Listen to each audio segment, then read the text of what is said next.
নমস্কার, আনকাট রাতের গল্প নিয়ে আমি অমিতাভ চলে এলাম আবার আপনাদের সঙ্গে। আজকের আনকাট রাতের গল্প শুরু করব এমন একজন মানুষকে নিয়ে, যাকে নিয়ে সবসময় আলোচনা চলে আমাদের সংস্কৃত জগতে বা সংস্কৃতি জগতের সঙ্গে বিরামহীনভাবে বয়ে চলে তার নানান ঘটনার কথা, তার কর্মযজ্ঞের কথা। কারণ তিনি যে জায়গাটি অলঙ্কৃত করে রেখেছেন, সেই জায়গাতে এখনো পর্যন্ত বাংলা চলচ্চিত্রে কেউ সেই সিংহাসনটাতে নতুন করে উপযুক্ত হয়ে বসার মতো কেউ এখনো আমাদের সামনে আসেনি। যে সিংহাসনটার কথা বলছি সেটা মহানায়ক, সেই সিংহাসন। আর যার কথা বলছি তিনি উত্তম কুমার। উত্তম কুমার সম্পর্কে নানান ঘটনা, নানান বিষয় তো আমাদের সামনে আসে, কিন্তু এটা হয়তো অনেকেই জানেন না যে উত্তম কুমারের দুটো খাবারের প্রতি ছিল অসম্ভব লোভ।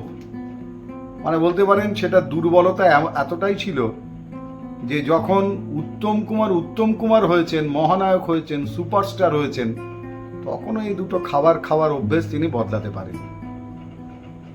প্রথম খাবারটা, এটার সঙ্গে আমাদের বাঙালির নস্টালজিয়া জড়িয়ে আছে, অনেকেরই হয়তো মিল খুঁজে পাবেন।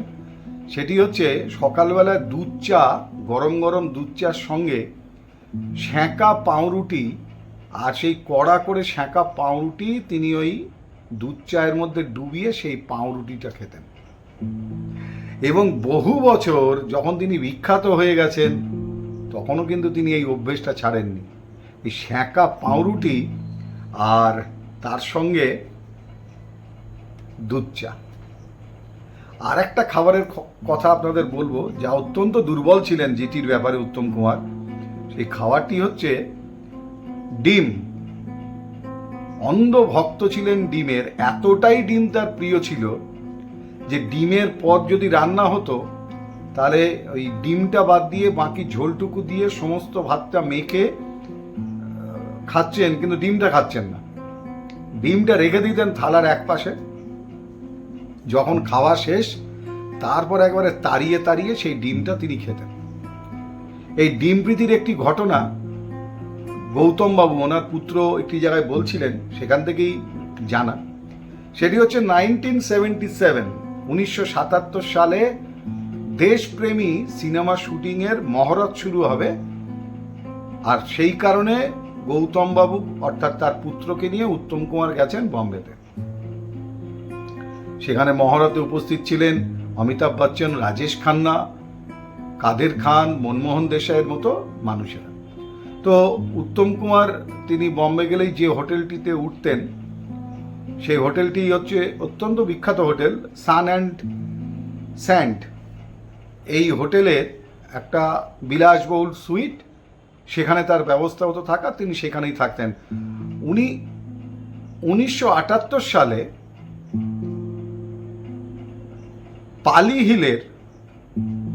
পালি হিলের মঞ্জু মহলে একটা ফ্ল্যাট কিনেছিলেন, ছোট ফ্ল্যাট, সেটা 1978-এ। তার আগে পর্যন্ত যতবার বোম্বে যেতেন, তিনি উঠতেন গিয়ে ওই সান অ্যান্ড স্যান্ড বলে হোটেলটিতে। তো সেখানে দুপুরবেলা খাবারের অর্ডার করছেন উত্তম কুমার রুমে বসে। নিজের ছেলে সঙ্গে রয়েছে, তাকে বলছে, দাঁড়াও, তোমাকে আমি একটা দারুণ, এরা ডিমের পদ বানায়, সেটা অর্ডার করছি, খেয়ে দেখো, দারুণ লাগবে। তো এসছে, 2 প্লেট অর্ডার করেছিলেন, খাবারের মধ্যে সেই ডিমের পদটি আর ডিম দুটো করে এক প্লেটে সেখানে দেওয়া হয়েছিল। তো উত্তম কুমার সব কিছু খেয়েছেন, ছেলেও খাচ্ছেন, দুজনে একবারে জমিয়ে খাচ্ছেন। উত্তম কুমারের ভাগের ডিম দুটো খাওয়া হয়ে গেছে, এবং খাওয়া হয়ে গেছে, হাত আঙুল চাটছেন একেবারে আরাম করে। আর পাশে গৌতম বাবু, তার পুত্র, তিনি একটি ডিম ভাত দিয়ে মেখে খেয়ে নিয়েছেন, আর একটা ডিম ওই উত্তম কুমারের মতনই থালার এক প্রান্তে রেখে দিয়েছেন যে ওটা পরে খাবেন, খাওয়ার শেষে। এবার মজা হচ্ছে, ওই আঙুল চাটতে চাটতে ওই ডিমের দিকে লক্ষ্য পড়ে গেল উত্তম কুমারের। রীতিমতো বাজ পাখির মতো ছোঁ মেরে তিনি গৌতম বাবুর প্লেট থেকে সেই ডিমটা নিয়েই মুখে, একেবারে চোখ বন্ধ করে খেয়ে তারপরে অবাক হয়ে গেছেন গৌতম বাবু, এটা কি হলো ভাবি? উত্তম কুমার হাসতে হাসতে বলেন, আমি আর সংবরণ করতে পারলাম না, আমার লোভ। তারপরে আবার অর্ডার করা হয় 1 প্লেট ডিম, আবার গৌতমবাবুর জন্য ডিম আসে, তারপরে তিনি সেই ডিমটা দিয়ে বাকি খাবারটা খান, ভাতটা খান। তো উত্তম কুমারের অনেক ঘটনাই তো আমাদের চর্চিত হয়, বহুল চর্চিত, কিন্তু ওই দুধ চায়ে পাউরুটি, সেঁকা পাউরুটি কড়া করে সেঁকা, সেটা ওরকম ভিজিয়ে ওই ডুবন্ত কাপ থেকে মুখের একেবারে মুখ পর্যন্ত ওই পৌঁছে যাওয়ার মাঝখানে তার যে চেহারার একটা আলাদা করে তৃপ্তি, সেই দৃশ্যটা অনেকেই দেখেছেন উত্তম কুমারের। আর যারা দেখেননি তাদের এটা দুঃখ, কারণ তারা আর কখনোই সেটা দেখতে পাবেন না। কোনো চলচ্চিত্র বোধহয় সেরকম কোনো দৃশ্যে তিনি অভিনয় করেননি, কিন্তু যারা দেখেছেন বা জানেন তারা জানেন যে ডিম এবং দুধ চায়ে সেঁকা পাউরুটি, এই দুটো জিনিস উত্তম কুমারের অত্যন্ত প্রিয় ছিল। আমরা তো কত কিছুই জানি না, একটু একটু করে আমরা জানতে পারি। যেমন ধরুন, যারা টাকিতে বেড়াতে যান, জমিদার বাড়ি দেখতে যান, পিকনিক করতে যান, সেখানে টাকি জমিদার বাড়ির সামনে দাঁড়িয়ে উল্টো দিকে বাংলাদেশ দেখা যায়, যেটা দেভাটা অঞ্চল। সেখানকার মানুষজন চলাফেরা করছে, পরিষ্কার দেখা যায়। মাঝখানে যদিও নদীটা অনেক বড় হয়ে গিয়েছে এখন, সেটা আলোচনার বিষয় নয়। আলোচনার বিষয় হচ্ছে যে ওই যাওয়ার পথে বারাসাত থেকে টাকি রোডে আধ ঘন্টা মতো যাওয়ার পর ওখানে একটি বেড়া চাপা বলে জায়গা পড়ে, দেবালয়। সেই দেবালয় থেকে 6 কিলোমিটার মতো গেলে বাঁদিকে দেখবেন একটি রাস্তার উপরে সাইনবোর্ড বা বোর্ড লাগানো আছে ধান্যকুড়িয়া, আর তারপরেই বাঁদিকে একটা জরাজীর্ণ জমিদার বা রাজাদের বাড়ির মতো বাড়ি আপনারা দেখতে পাবেন, যেটা হচ্ছে ধান্যকুড়িয়া রাজবাড়ি। একসময় এক বিখ্যাত জমিদার গায়েনবাবু তিনি এটি বানিয়েছিলেন, এবং তিনি প্রচুর পয়সা খরচা করে বানিয়েছিলেন। কিন্তু তার থেকে মজার ব্যাপার হলো, যারা এই বাড়িটার ভেতরে ঢুকতে পেরেছেন তারা জানেন যে এর ভেতরে একটা অসাধারণ ইউরোপিয়ান স্থাপত্য শিল্প আপনি দেখতে পাবেন, এবং ইউরোপিয়ান দুর্গের আদলে তৈরি করা হয়েছিল এই বাড়িটি। যে বাড়ির ভেতরে যে বিদেশি কাঁচ এবং মার্বেলের যে ব্যবহার, সেই ইউরোপিয়ান দুর্গের মতো সেই ধান্যকুড়িয়ার রাজবাড়ি বা ভগ্নস্তূপে পরিণত হওয়া এখন যে বাড়িটি, সেখানে অসাধারণ শিল্প সংস্কৃতি এবং ইউরোপিয়ান স্থাপত্য দেখতে পাওয়া যায়। যদি যাতায়াতের পথে পারেন একবার এখানটায় ঘুরে আসবেন। এই গায়েনবাবু যিনি বাড়িটি বানিয়েছিলেন, তিনি পাটের ব্যবসায় প্রচুর টাকা রোজগার করেন, এবং সেই পাট কিনতেন ব্রিটিশরা, এবং বহু ব্রিটিশ আধিকারিকদের তার ওই বাড়িতে যাতায়াত ছিল। এমনকি গরমকালে তারা ওখানে ছুটি কাটাতে যেতেন।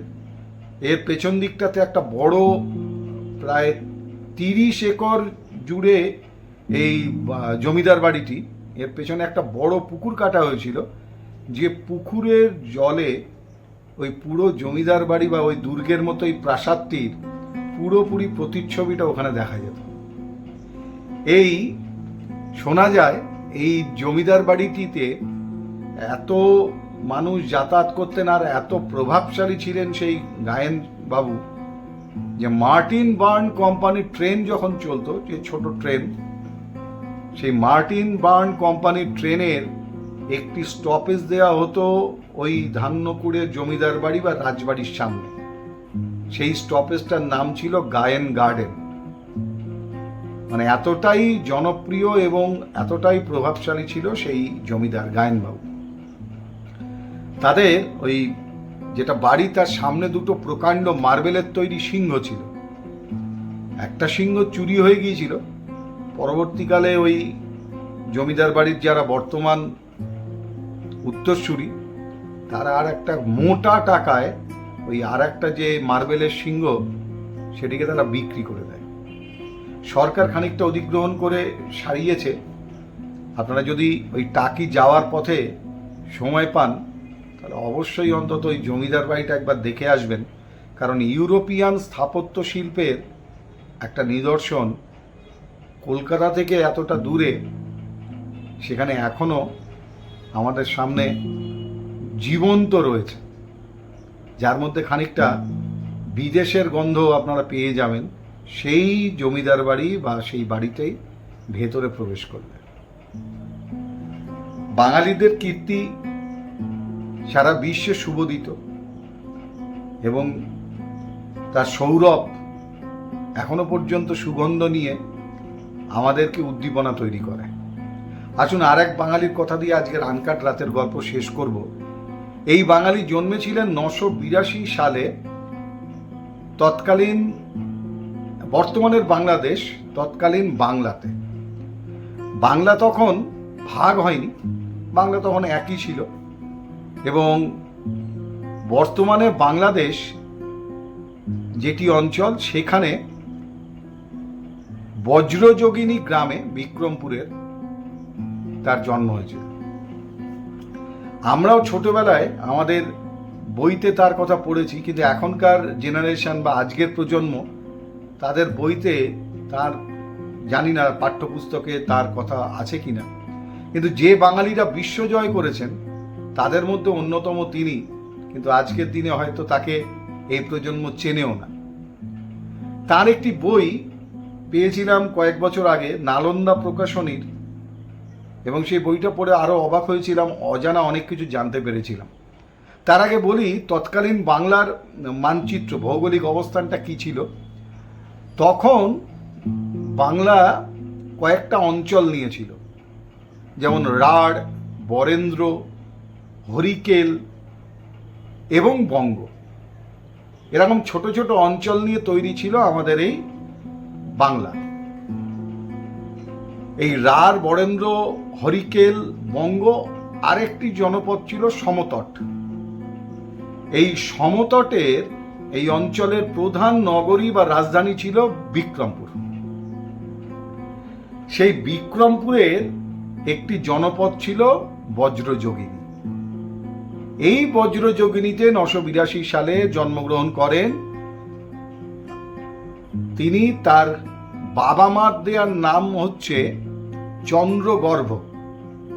কেউ হয়তো শোনেননি নামটা, না? চন্দ্রগর্ভ। তিনি মেজ ছেলে ছিলেন। তার বড় ভাইয়ের নাম হচ্ছে পদ্মগর্ভ এবং তার ছোট ভাইয়ের নাম হচ্ছে শ্রীগর্ভ। সেখানে বজ্র যোগিনীতে এখনো একটা ঢিবি, একটা উঁচু জায়গা রয়েছে, যেটাকে তার ভিটে বলেই সবাই চেনেন। এখন সেখানে আর কিছু নেই। তার যখন 10 বছর বয়স, তিনি বই পড়ার বই পড়তে গেলে বা যে কোনো জিনিস পড়তে গেলে যে অক্ষর জ্ঞানটা দরকার সেটা তিনি সম্পূর্ণ করেছেন। রাজ পরিবারের ছেলে, আর তাই এত বড় পরিবারের ছেলেদের 10 বছরে বই পড়ার মতো অক্ষর জ্ঞান বা শিক্ষা হওয়া বিরাট ব্যাপার, আর পড়াশোনার প্রয়োজন পড়ে না। কিন্তু তার ছিল অদম্য উচ্চশিক্ষার একটা ইচ্ছে, এবং তিনি 12 বছর বয়সেই উপলব্ধি করতে পারেন যে এই বিষয় আশয় বিলাসিতা তাকে কোনোভাবেই আকর্ষণ করছে না। তিনি তখন সিদ্ধান্ত নেন এবং ঠিক করেন 12 বছর বয়সেই যে তিনি উচ্চশিক্ষার জন্য বাড়ি থেকে বেরোবেন। এবং এই উচ্চশিক্ষার জন্য তিনি পৃথিবীর নানা প্রান্তে ঘুরেছেন, নানা জায়গায় গিয়েছেন, এবং সেইভাবে ঘুরতে ঘুরতে তার শিক্ষায় তিনি সমৃদ্ধ হয়েছেন। সেই সঙ্গে তিনি শুরু করেছিলেন, একটু বড় হয়েছেন যখন, এই 22-23 বছর বয়স, তখন তিনি শুরু করেছিলেন তন্ত্র সাধনা। এবং এই তন্ত্র সাধনা কালে নানান শাস্ত্র নিয়ে অধ্যয়ন করতে বা পড়তে পড়তে তিনি একদিন গভীর রাত্রে একটি স্বপ্ন দেখলেন, যে গৌতম বুদ্ধ তাকে স্বপ্নে বলছেন যে তুমি ভুল পথে চলেছ, তোমার জ্ঞান সম্পূর্ণ হয়নি। তুমি যদি বৌদ্ধ ধর্ম গ্রহণ করে সেই শাস্ত্র অধ্যয়ন করো, তাহলে তোমার যেটা জানার প্রবল আগ্রহ বা ইচ্ছা সেটা সম্পূর্ণ হবে। এবং গৌতম বুদ্ধ তাকে বৌদ্ধ ধর্মে দীক্ষিত হওয়ার কথা স্বপ্নাদেশে জানান। এই ঘটনার পর তার যখন 29 বছর বয়স, তার মধ্যে তিনি 2 বছর আমাদের বঙ্গ এবং মগধের যে সমস্ত আচার্য তাদের কাছে শিক্ষা গ্রহণ করেছিলেন, কিন্তু তার আগে তিনি যেটা করেছিলেন, তিনি তান্ত্রিক রত্নভদ্রের কাছে, না, তান্ত্রিক রত্নভদ্র পরে আসছেন, তার সঙ্গে তখন তার আলাপ হয়নি। তিনি 29 বছর যখন বয়স, তখন এই স্বপ্নাদেশ পাওয়ার পর তিনি আচার্য ধর্মরক্ষিতের কাছে বৌদ্ধ ধর্মের দীক্ষা নেন এবং আচার্য ধর্মরক্ষিত তার নাম পরিবর্তন করে দেন। চন্দ্রগর্ভ নামে যিনি পরিচিত ছিলেন, তার নতুন নামকরণ হয় দীপঙ্কর শ্রীজ্ঞান, যাকে আমরা ইতিহাসের বইয়ের পাতায় অতীশ দীপঙ্কর বা অতীশ দীপঙ্কর শ্রীজ্ঞান বা দীপঙ্কর শ্রীজ্ঞান নামে চিনি। এবং এই দীক্ষা লাভের পর তিনি 2 বছর বঙ্গ এবং মগধের যে আচার্য তাদের কাছে শিক্ষা গ্রহণ করেন। তারপর নানান দেশের নানা প্রান্তে উচ্চশিক্ষার জন্য তিনি ঘুরে বেড়ান এবং যখন সমাজ আন্দোলন শুরু হচ্ছে, তার বয়স তখন 43 বছর, মানে 1020-22 এরকম সাল হবে বা তার একটু বেশি সময়, 1030 খ্রিস্টাব্দ ওরকম সময়। সেই অস্থিরতার মধ্যে তিনি তার নিজের দেশে বা বজ্রযোগিনীতে ফিরে আসেন এবং সেখানে নানান ধরনের কর্মযজ্ঞ শুরু করেন। তার মধ্যে অন্যতম তার যেটি সৃষ্টি করা, সেটা হচ্ছে কমলাপুরের বৌদ্ধ বিহার, সেটি তিনি নির্মাণ করেন। এরপর যখন তার আরেকটু বয়স হয়েছে, সেই সময় তিব্বতের রাজার অনুরোধে তিনি তিব্বত যান এবং তিনি প্রথম ভারতীয়, তিনি প্রথম বাঙালি যিনি তিব্বতে বৌদ্ধ ধর্মকে নিয়ে গিয়েছিলেন এবং তিব্বতে যে বৌদ্ধ ধর্মের প্রসার, তার হাত দিয়েই তিব্বতে সেটি শুরু হয়েছিল এবং তিব্বতীদের কাছে তিনি পৌঁছে দিয়েছিলেন তাদের অজানা নানান সংস্কৃতি এবং অনেক লিপি, অনেক ভাষা। এই অতীশ দীপঙ্কর শ্রীজ্ঞান, তিনি যখন তিব্বতে গিয়ে পৌঁছান তখন তার বয়স 60 বছর এবং সমগ্র তিব্বত জুড়ে তিনি এই বৌদ্ধ ধর্ম প্রচার এবং প্রসার ঘটিয়েছিলেন এবং তার হাত ধরেই আজকের যে তিব্বত, সেখানে বৌদ্ধ ধর্ম পরম্পরায় তারা সেখানে মূলত সবাই বৌদ্ধ ধর্মের অবলম্বন করেই রয়েছেন। এবং সেই সময় দাঁড়িয়ে 1042 সাল তিব্বতে তিনি যখন এই প্রচার প্রসার চালাচ্ছেন, তখন সেই সময় তিনি প্রথম গিয়ে উঠেছিলেন থলিং বিহারে তিব্বতের এবং তার এই অগাধ পাণ্ডিত্য, জ্ঞান, বৌদ্ধ ধর্মের উপর তার এই যে বিরাট একটা প্রসার করার যে একটা যে চেষ্টা, তার মধ্যে দিয়ে সেখানে তখন ছিলেন তান্ত্রিক রত্নভদ্র। এবার তার কথা আসবে। এই তান্ত্রিক রত্নভদ্র তিনি তিব্বতের মাটিতে দাঁড়িয়ে প্রথম বলেছিলেন যে এই মানুষটি হচ্ছে মহাগুরু, সর্বশ্রেষ্ঠ, অর্থাৎ এই দীপঙ্কর শ্রীজ্ঞান, এবং তাকে তিনি শ্রেষ্ঠ বলে অভিহিত করেছিলেন এই তান্ত্রিক রত্নভদ্র।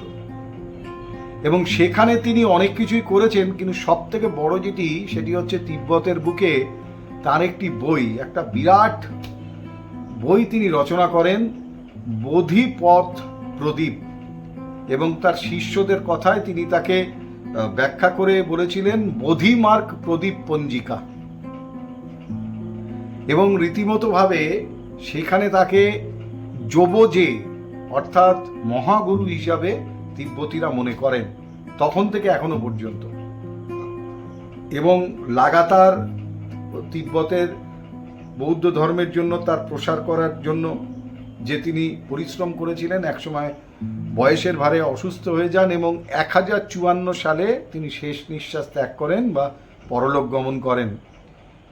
কিন্তু বাংলাদেশের বুকে কমলাপুরের বৌদ্ধ বিহার এবং বজ্রযোগিনীতে স্মরণ ফলক, তার যে স্মৃতি ফলক, সেটি এখনও ওই দেশের মানুষকে এবং যারা ওখানে ঘুরতে যান তাদেরকে মনে করায় যে এই প্রথম ভারতীয় বা প্রথম বাঙালি যার হাত ধরে বিশ্বের অনেক জায়গাতেই বৌদ্ধ ধর্মের প্রচার এবং প্রসার হয়েছিল।